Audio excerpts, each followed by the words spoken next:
Elijah Stone tugged his collar against the Montana wind, the chill cutting through his worn coat as he surveyed his eastern fence line. Yesterday's storm had toppled 3 sections, scattering posts across the rocky soil like broken bones.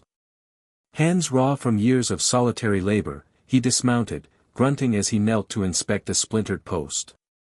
3 years alone had honed his efficiency. He'd need 14 new posts, a day's work if he started at dawn. His ranch was failing, much like the man who worked it, but Elijah didn't care. The land demanded his effort, and that was enough. A woman's scream shattered the autumn air. Elijah's head snapped up, hand instinctively gripping the colt at his hip. The cry came again, raw with terror, from the winter's homestead beyond his property line. "None of your concern, Stone," he muttered, but his mare was already turning, ears pricked toward the sound. Against his better judgment, he rode toward the neighboring land. Cresting the rise, Elijah froze.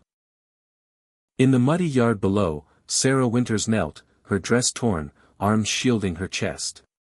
Vernon and Meredith Winters, her in-laws, loomed over her, Vernon gripping a horsewhip, Meredith clutching Sarah's torn clothing, her face twisted with righteous fury.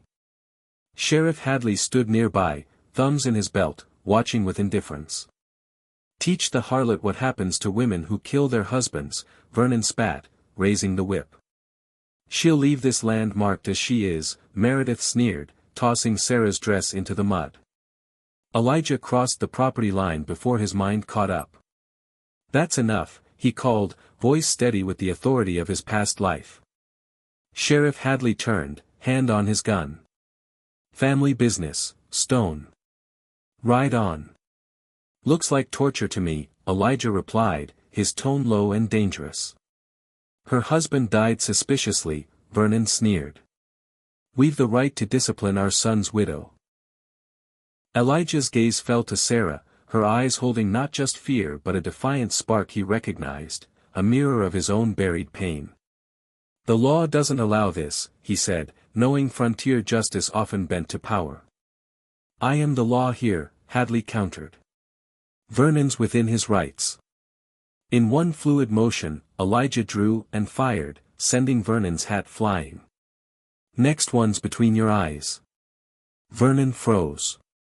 Elijah dismounted, removed his coat, and approached Sarah carefully, draping it over her shoulders. "You're coming with me," he said softly. "This is kidnapping." Meredith shrieked.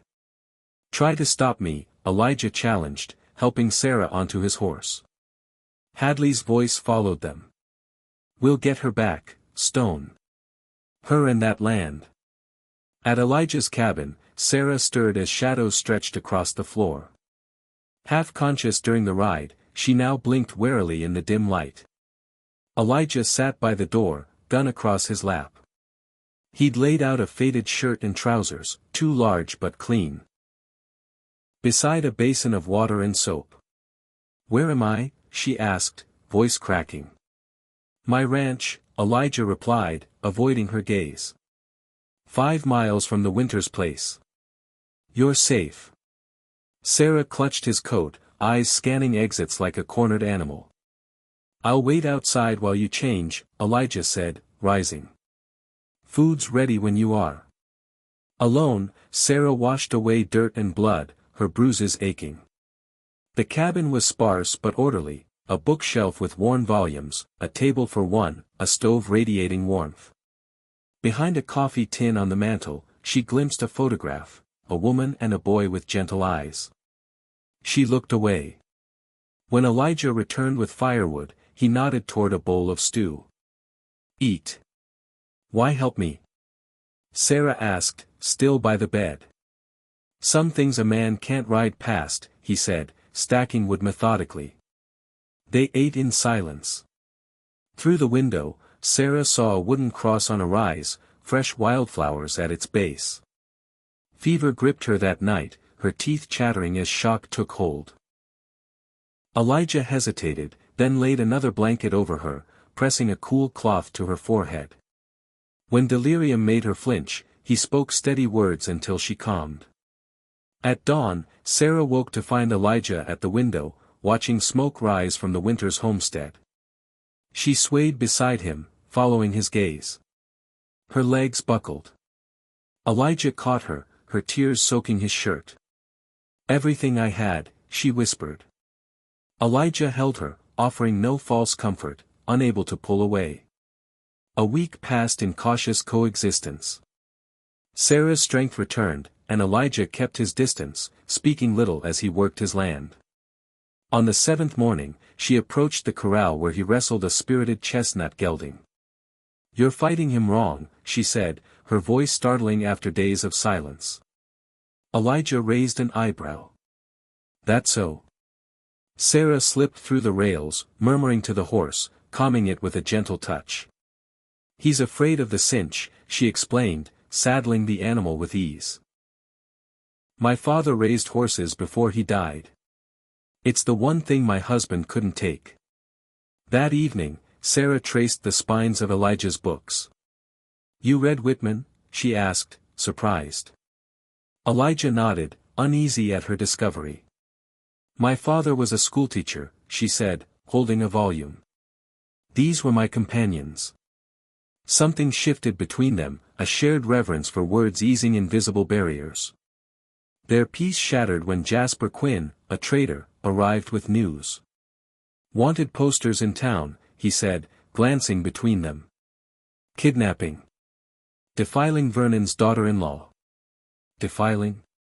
Sarah's voice burned with anger. "Sheriff's deputized men," Jasper added. "Vernon's offering $50.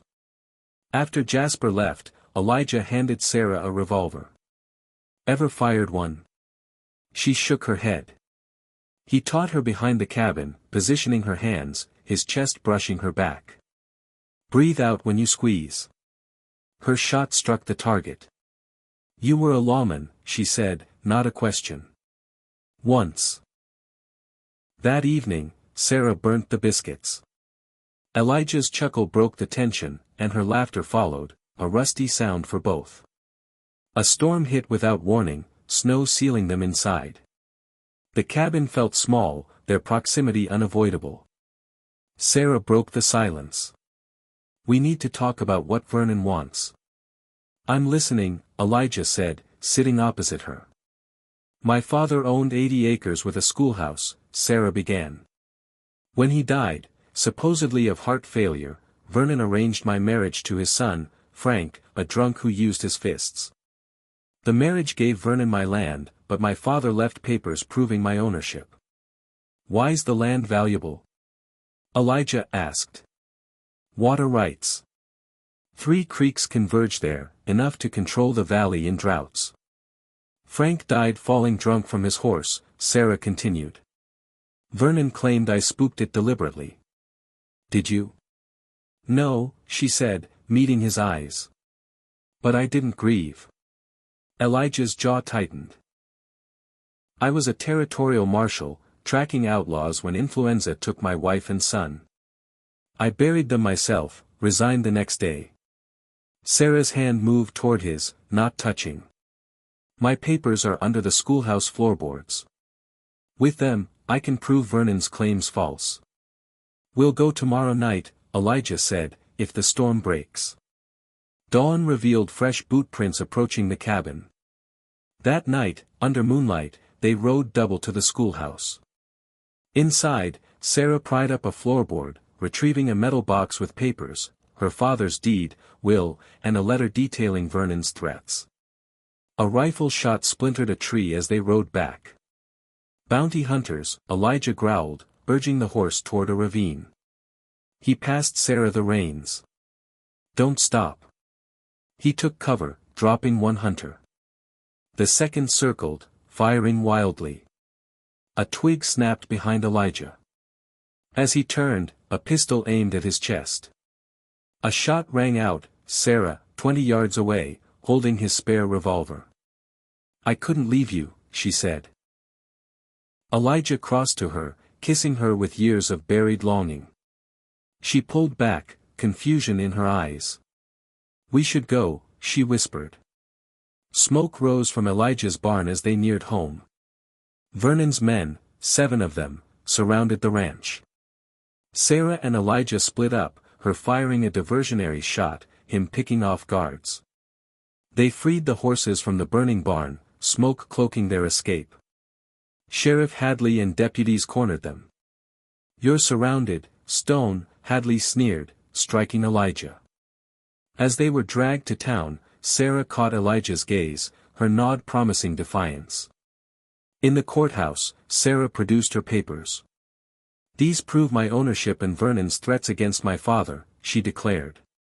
Witnesses, Jasper and the blacksmith, confirmed Vernon's assault and greed. Vernon drew a derringer, firing at Sarah. Elijah lunged, taking the bullet. Deputies tackled Vernon as Sarah knelt beside Elijah, pressing his wound. "Don't die," she whispered. Judge Wilson affirmed Sarah's property rights and arrested Vernon and Hadley.